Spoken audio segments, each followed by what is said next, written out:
तो नमस्कार, सत श्री अकाल, आदाब, गुड इवनिंग। कैसे हैं आप सब दोस्तों? उम्मीद करता हूं कि बहुत अच्छे होंगे।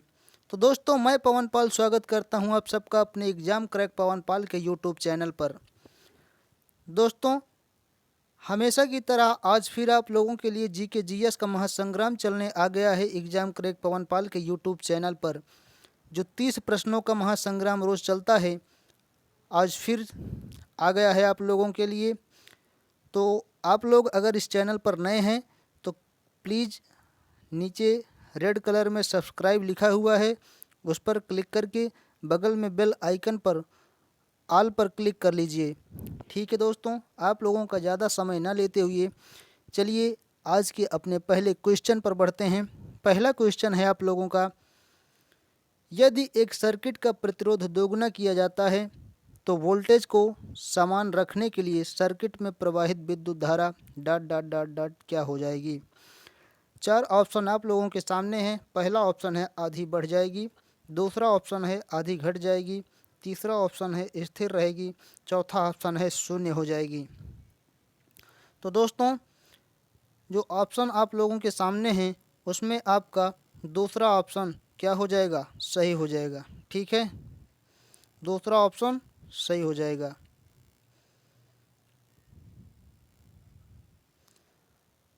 आधी घट जाएगी। ठीक है दोस्तों, चलिए नेक्स्ट क्वेश्चन पर चलते हैं।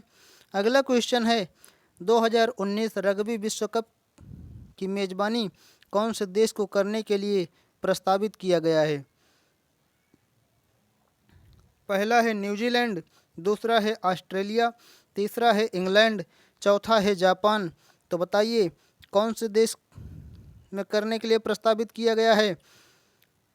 तो जापान में। ठीक है, चौथा ऑप्शन आपका सही हो जाएगा। चलिए नेक्स्ट क्वेश्चन पर चलते हैं।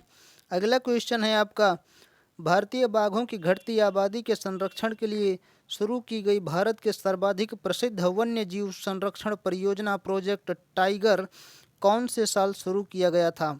पहला है 1975, दूसरा ऑप्शन है दोस्तों 1973, चौथा ऑप्शन है 1978 और तीसरा ऑप्शन है 1978, चौथा ऑप्शन है 1982। तो दोस्तों, आपका दूसरा ऑप्शन सही हो जाएगा। ठीक है, 1973 में। ठीक दोस्तों, चलिए प्रोजेक्ट टाइगर कब शुरू किया गया था? 1973 में। चलिए नेक्स्ट क्वेश्चन पर चलते हैं। अगला क्वेश्चन है, बाह्य अंतरिक्ष में यात्रा करने वाला प्रथम मानव कौन था? पहला ऑप्शन है नील आर्मस्ट्रांग, दूसरा है यूरी गागरिन, तीसरा है बज एल्ड्रिन, चौथा है जॉन ग्लेन। तो दोस्तों, बाह्य अंतरिक्ष में यात्रा करने वाला प्रथम मानव यूरी गागरिन था। ठीक है, कौन थे? Yuri Gagarin. आपका दूसरा ऑप्शन सही हो जाएगा। दोस्तों, भूतपूर्व सोवियत संघ के अंतरिक्ष यात्री यूरी गागरिन ने 12 अप्रैल 1961 को बाह्य अंतरिक्ष में यात्रा करने वाले प्रथम मानव के तौर पर अपना नाम दर्ज किया था। ठीक है दोस्तों, इस क्वेश्चन से इतनी जानकारी मिलती है। चलिए नेक्स्ट क्वेश्चन पर चलते हैं। अगला क्वेश्चन है दोस्तों, निम्नलिखित में से कौन सा स्टेम सेल का एक प्रयोग नहीं है? पहला है नाभिरज्जु, दूसरा है भ्रूण, तीसरा है भ्रूणमूलीय, चौथा है मेद। तो दोस्तों, आपका चौथा ऑप्शन सही हो जाएगा। ठीक है, कौन है? मेद। चलिए नेक्स्ट क्वेश्चन पर चलते हैं। अगला क्वेश्चन है, आधुनिक प्रिंटर की गति को मापने के लिए निम्नलिखित में से कौन सी इकाई का प्रयोग किया जाता है? पहला है अक्षर प्रति मिनट, दूसरा है पंक्ति प्रति मिनट, तीसरा है पृष्ठ प्रति मिनट, चौथा है शब्द प्रति मिनट। तो दोस्तों, आधुनिक प्रिंटर की गति को मापने के लिए जिस इकाई का प्रयोग किया जाता है वो है पृष्ठ प्रति मिनट। ठीक है, क्या है? पृष्ठ प्रति मिनट। चलिए नेक्स्ट क्वेश्चन पर चलते हैं दोस्तों। अगला क्वेश्चन है आपका, वैज्ञानिक नाम होमो सेपियंस का अर्थ क्या है? पहला है सीधा आदमी, दूसरा है लंबा आदमी, तीसरा है बुद्धिमान आदमी, चौथा है कामकाजी आदमी। तो दोस्तों, वैज्ञानिक नाम होमो सेपियंस का अर्थ जो होता है वो ज्ञानी मानव यानी बुद्धिमान आदमी होता है। ठीक है, क्या होता है? बुद्धिमान आदमी। चलिए नेक्स्ट क्वेश्चन पर चलते हैं। अगला क्वेश्चन है आपका 2016 में दुनिया की सर्वप्रथम तेजी से असर करने वाला रेबीज रोधी दवा का लॉन्च ... में किया गया था। तो बताइए, पहला ऑप्शन है भारत, दूसरा है इंग्लैंड, तीसरा है दक्षिण अफ्रीका, चौथा है जर्मनी। तो 2016 में दुनिया में की सर्वप्रथम तेजी से असर करने वाली रेबीज रोधी दवा का लॉन्च किस देश में किया गया था? तो वो था दोस्तों आपका अपना देश भारत। ठीक है, पहला ऑप्शन आपका सही हो जाएगा। चलिए नेक्स्ट क्वेश्चन पर चलते हैं। अगला क्वेश्चन है निम्नलिखित मस्जिदों में से किसका निर्माण मुगल सम्राट शाहजहां द्वारा किया गया था? पहला है जामा मस्जिद दिल्ली, दूसरा है बादशाही मस्जिद लाहौर, तीसरा है काबुली बाग मस्जिद हरियाणा, चौथा है किला ए कोहना मस्जिद दिल्ली। तो दोस्तों आपका पहला ऑप्शन सही हो जाएगा, जामा मस्जिद दिल्ली। ठीक है, जिस मस्जिद का निर्माण मुगल सम्राट शाहजहां द्वारा करवाया गया था वो जामा मस्जिद दिल्ली की है। ठीक है, चलिए नेक्स्ट क्वेश्चन पर चलते हैं। अगला क्वेश्चन है दोस्तों, नई दिल्ली में स्थित भारतीय संसद भवन की रचना को किसके द्वारा तैयार किया गया था? पहला है सर एडविन लुटियंस और सर हर्बर्ट बेकर, दूसरा है ड्यूक ऑफ कनाट, तीसरा है सर्जन और आर्चर और सर एडवर्ड बाटले, चौथा है सर क्लॉड बार्टले और सर्जन बेग। तो दोस्तों आपका पहला ऑप्शन सही हो जाएगा, सर एडविन लुटियंस और सर हर्बर्ट बेकर। ठीक है, आपका पहला ऑप्शन सही हो जाएगा 10वें क्वेश्चन का। चलिए दोस्तों नेक्स्ट क्वेश्चन पर चलते हैं। दोस्तों अगला क्वेश्चन है आप लोगों की स्क्रीन पर, निम्नलिखित ग्रहों में से किस ग्रह का कोई भी चंद्रमा या उपग्रह नहीं है? पहला है बृहस्पति, दूसरा है मंगल, तीसरा है शुक्र, चौथा है नेपच्यून। तो बता दीजिए आप लोग कि किस ग्रह का कोई भी चंद्रमा या उपग्रह नहीं है। तो दोस्तों आपका तीसरा ऑप्शन सही हो जाएगा। ठीक है, वो है शुक्र, जिसके पास कोई भी उपग्रह नहीं है। दोस्तों शुक्र ग्रह हमारे सौरमंडल का छठवां तथा सूर्य से दूसरा बड़ा उपग्रह है। इस ग्रह का कोई उपग्रह यानी कि चंद्रमा नहीं है। यह ग्रह समान आकार, गुरुत्वाकर्षण और संरचना में पृथ्वी के समान होने के कारण पृथ्वी की जुड़वा बहन कहलाती है। ठीक है, चलिए नेक्स्ट क्वेश्चन पर चलते हैं। अगला क्वेश्चन है दोस्तों, NaCl किसका रासायनिक सूत्र है? पहला है अमोनिया, दूसरा है पानी, तीसरा है नमक, चौथा है चीनी। तो दोस्तों NaCl जो है वो नमक का रासायनिक सूत्र होता है। ठीक है, किसका होता है? नमक का। चलिए अगला क्वेश्चन है दोस्तों, निम्नलिखित में से कौन सा जल प्रदूषण का कारण नहीं है? पहला है समुद्री डंपिंग, दूसरा है घर का कचरा, तीसरा ऑप्शन है दोस्तों तट पर मछली पकड़ना, चौथा ऑप्शन है तेल फैलाना, यानी समुद्र में जो है कूड़ा कचरा तेल वगैरह जो तेल से भरे जहाज जाते हैं वो सब ब्लास्ट होते हैं। तो बताना है आपको कौन सा जल प्रदूषण का कारण नहीं है। तो दोस्तों तट पर मछली पकड़ना ये जल प्रदूषण के कारण में नहीं आता है। ठीक है, तीसरा ऑप्शन आपका सही हो जाएगा। चलिए नेक्स्ट क्वेश्चन पर चलते हैं दोस्तों, और ये क्वेश्चन दोस्तों जो आप लोगों के लिए कराए जा रहे हैं ये कोई साधारण क्वेश्चन नहीं है, ये एग्ज़ाम में आए हुए क्वेश्चन है, रिपीटेड क्वेश्चन है दोस्तों। ठीक है दोस्तों, हम आप लोगों के लिए प्रत्येक दिन लाते हैं ये क्वेश्चन, आप लोगों को समझ में आ रहे हैं, अच्छे लग रहे हैं तो इस वीडियो को लाइक, शेयर और सब्सक्राइब ज़रूर कीजिए।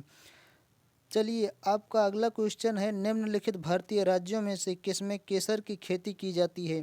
पहला है जम्मू एवं कश्मीर, दूसरा है उत्तर प्रदेश, तीसरा है असम, चौथा है सिक्किम। तो दोस्तों आपका पहला ऑप्शन सही हो जाएगा, जम्मू एवं कश्मीर। ठीक है, किस भारतीय राज्यों में केसर की खेती की जाती है? तो जम्मू और कश्मीर में। चलिए नेक्स्ट क्वेश्चन पर चलते हैं। अगला क्वेश्चन है आपका दोस्तों, रेडियम किस खनिज से प्राप्त किया जाता है? पहला है रोटाइल, दूसरा है हेमेटाइट, तीसरा है चूना पत्थर, चौथा है पिच ब्लेंड। तो दोस्तों रेडियम जिससे प्राप्त किया जाता है वो है पिच ब्लेंड। क्या है? Pitch blend. चौथा ऑप्शन आपका सही हो जाएगा। चलिए दोस्तों नेक्स्ट क्वेश्चन पर चलते हैं। अगला क्वेश्चन है आपका, जलियांवाला बाग हत्याकांड का आदेश किसने दिया था? तो दोस्तों चार ऑप्शन है। पहला ऑप्शन है कर्नल रेजिनाल्ड डायर, दूसरा है माइकल ओडायर, तीसरा है एच अस्क्विथ, चौथा है विंस्टन चर्चिल। तो दोस्तों जलियांवाला बाग हत्याकांड का आदेश जिसने दिया था उसका नाम है कर्नल रेजिनाल्ड डायर। ठीक है, पहला ऑप्शन आपका सही हो जाएगा। दोस्तों जलियांवाला बाग हत्याकांड घटना 13 अप्रैल 1919 को बैसाखी के दिन पंजाब प्रांत के अमृतसर में हुई थी। इस घटना को अंजाम देने का आदेश जनरल डायर ने दिया था। ठीक है, चलिए दोस्तों नेक्स्ट क्वेश्चन पर चलते हैं। अगला क्वेश्चन है, 14 जुलाई 2015 को उड़ान भरने वाला नासा का पहला अंतरिक्ष यान कौन सा था जिसका उद्देश्य प्लूटो की ग्रह प्रणाली पर आधारित डाटा एकत्र करना था? पहला है न्यू प्लैनेट्स, दूसरा ऑप्शन है न्यू होराइजन्स, तीसरा ऑप्शन है कैसनी साल्स्टिस, चौथा ऑप्शन है यूरोपा।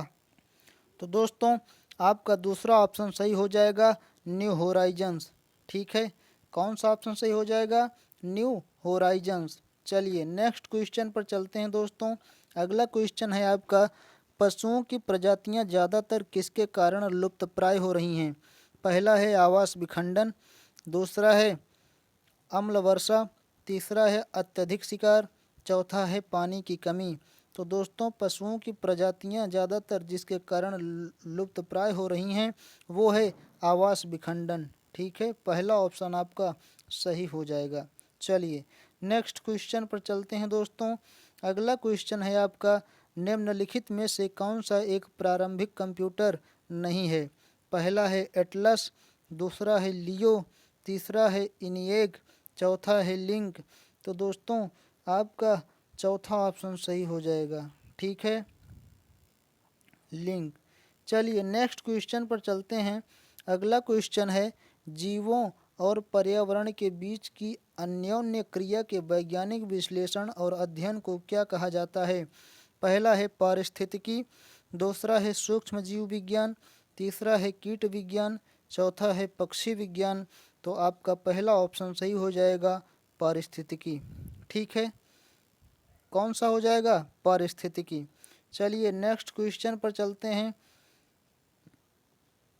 अगला क्वेश्चन है दोस्तों, मानव शरीर में मौजूद निम्नलिखित कोशिकाओं में से किसमें माइटोकॉन्ड्रिया नहीं पाया जाता? पहला है लाल रक्त कणिकाएं, दूसरा है यकृत कोशिका, तीसरा है मांसपेशी कोशिका, चौथा है श्वेत रक्त कोशिका। तो दोस्तों आपका पहला ऑप्शन सही हो जाएगा, लाल रक्त कणिकाएं। ठीक है दोस्तों, लाल रक्त कणिकाएं आपका सही हो जाएगा। दोस्तों लाल रक्त कोशिकाएं जीवों के श्वसन अंगों से ऑक्सीजन लेकर उसे शरीर के विभिन्न अंगों की कोशिकाओं तक पहुंचाने का कार्य करती हैं। लाल रक्त कोशिकाओं में माइटोकॉन्ड्रिया नहीं पाया जाता है। ठीक है दोस्तों, चलिए नेक्स्ट क्वेश्चन पर चलते हैं। अगला क्वेश्चन है आपका, महिलाओं ने पहली बार किस वर्ष में ओलंपिक खेलों की सभी प्रतिस्पर्धा में हिस्सा लिया था? पहला है 1900, दूसरा है 2012, तीसरा है 2014, चौथा है 1960। तो दोस्तों आपका दूसरा ऑप्शन सही हो जाएगा, 2012। ठीक है, महिलाओं ने पहली बार 2012 में ओलंपिक खेलों की सभी प्रतिस्पर्धाओं में हिस्सा लिया था। चलिए नेक्स्ट क्वेश्चन पर चलते हैं।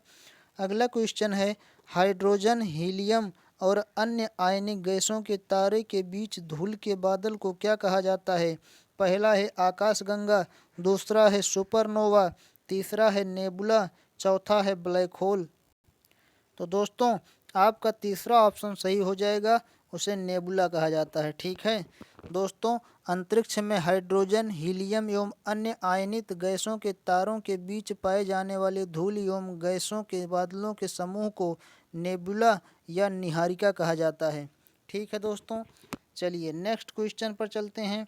अगला क्वेश्चन है दोस्तों, आनंद पई द्वारा शुरू की गई भारत के प्रसिद्ध हास्य श्रृंखला को क्या कहा जाता है? पहला है राज कॉमिक्स, दूसरा है अमर चित्रकथा, तीसरा है झंकार, चौथा है चंदा मामा। तो दोस्तों बताइए क्या कहा जाता है? आपका दूसरा ऑप्शन सही हो जाएगा, अमर चित्रकथा। ठीक है, क्या हो जाएगा? अमर चित्रकथा।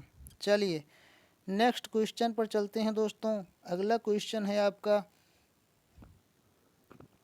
लिमरिक क्या है? पहला ऑप्शन एक प्रकार का चूने का पत्थर, दूसरा ऑप्शन है ज़्यादातर 5 लाइनों की कविता का एक रूप, चौथा ऑप्शन है एक प्रकार का रंगमंच का नाटक, चौथा ऑप्शन है एक प्रकार का शब्दों का खेल। तो दोस्तों दूसरा ऑप्शन आपका सही हो जाएगा, ज़्यादातर 5 लाइनों की कविता का एक प्रारूप लिमरिक कहलाता है। ठीक है, चलिए नेक्स्ट क्वेश्चन पर चलते हैं। अगला क्वेश्चन है आपका, वांछित प्रदर्शन हासिल करने के लिए प्रोजेक्टाइल को तेज करने की तकनीकी या डिजाइन की कला को क्या कहा जाता है? पहला है प्रक्षेपकी, दूसरा है शीला प्रक्षेपक, चौथा है उत्क्षेपण, चौथा है रॉकेट विज्ञान, तीसरा है उत्क्षेपण। तो बताइए कौन सा सही हो जाएगा? तो दोस्तों आपका पहला ऑप्शन सही हो जाएगा, प्रक्षेपकी। ठीक है, कौन सा? प्रक्षेपकी। चलिए नेक्स्ट क्वेश्चन पर चलते हैं। अगला क्वेश्चन है, 1896 में आयोजित पहले आधुनिक ग्रीष्मकालीन ओलंपिक खेलों की मेजबानी किस शहर ने की थी?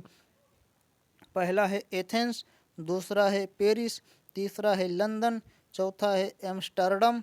तो दोस्तों 1896 में आयोजित पहले आधुनिक ग्रीष्मकालीन ओलंपिक खेलों की मेजबानी एथेंस ने की थी। ठीक है, किसने की थी? एथेंस ने। चलिए नेक्स्ट क्वेश्चन पर चलते हैं दोस्तों। अगला क्वेश्चन है आपका, भूटान की राजभाषा कौन सी है? पहला है अंग्रेजी, दूसरा ऑप्शन है हिंदी, तीसरा ऑप्शन है जोंगखा, चौथा ऑप्शन है खमेर। तो भूटान की जो राजभाषा है दोस्तों वो है जोंगखा। ठीक है, आपका तीसरा ऑप्शन सही हो जाएगा। चलिए नेक्स्ट क्वेश्चन पर चलते हैं। अगला क्वेश्चन है, किस पौधे का वैज्ञानिक नाम सोलेनम ट्यूबरोसम है? पहला ऑप्शन है आपका आलू, दूसरा ऑप्शन है टमाटर, तीसरा ऑप्शन है कद्दू, चौथा ऑप्शन है प्याज। तो बताइए किसका वैज्ञानिक नाम सोलेनम ट्यूबरोसम है? तो वो है दोस्तों पहला ऑप्शन आलू का। ठीक है, किसका? आलू का। चलिए नेक्स्ट क्वेश्चन पर चलते हैं। अगला और आज का अंतिम क्वेश्चन आप लोगों की स्क्रीन पर है। +91 यानी कि +91 किस राष्ट्र का कंट्री कॉलिंग कोड है? बताइए। पहला है कनाडा, दूसरा ऑप्शन है आपका अमेरिका, तीसरा ऑप्शन है भारत, चौथा ऑप्शन है चीन। तो दोस्तों +91 यानी +91 अपने इंडिया भारत का कॉलिंग कंट्री कोड है। ठीक है, जितने भी फ़ोन आते हैं उसमें +91 आगे लगा हुआ होता है, तो अपने देश का वो कंट्री कॉलिंग कोड नंबर होता है। ठीक है दोस्तों, तो ये रहे हमारे आज के 30 प्रश्न। दोस्तों कैसे लगे आपको कमेंट बॉक्स में ज़रूर बताना। अगर वीडियो आपको अच्छा लगा हो तो हमारे इस चैनल को लाइक, शेयर और सब्सक्राइब कीजिए। हमारी इस वीडियो को भी शेयर कीजिए खूब, और लोगों को जोड़िए ताकि अपना एग्ज़ाम क्रैक पवनपाल एक बड़ा परिवार बन सके। चलते हैं दोस्तों, मिलेंगे नेक्स्ट पार्ट में और भी इम्पोर्टेंट वीडियो के साथ। तब तक के लिए दीजिए इजाज़त। धन्यवाद।